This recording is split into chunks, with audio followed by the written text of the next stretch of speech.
थांब, स्क्रोल करू नकोस. कदाचित हा संदेश स्वामी आज तुलाच सांगत आहेत. आपण सगळे प्रार्थना करतो ना, रात्री उशीवर डोकं ठेवल्यावर मनातलं सगळं देवाला सांगतो आणि मनापासून अपेक्षा करतो की उद्या काहीतरी बदल होईल.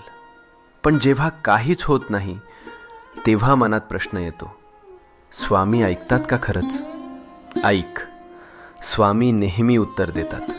फक्त उत्तराची वेळ आणि भाषा आपल्याला लगेच कळत नाही. जेव्हा काही आपल्या भल्यासाठी असतं तेव्हा स्वामी हो म्हणतात. जेव्हा ते आपल्याला दुखवणार असतं तेव्हा स्वामी नाही म्हणतात. आणि जेव्हा आपल्याला अजून थोडं मजबूत व्हायचं असतं तेव्हा स्वामी शांतपणे म्हणतात, थांब, योग्य वेळी देतो. म्हणून हार मानू नको. तुझ्या प्रार्थनेचं उत्तर येतंय. फक्त थोडा विश्वास, थोडा धीर, मनात शांतपणे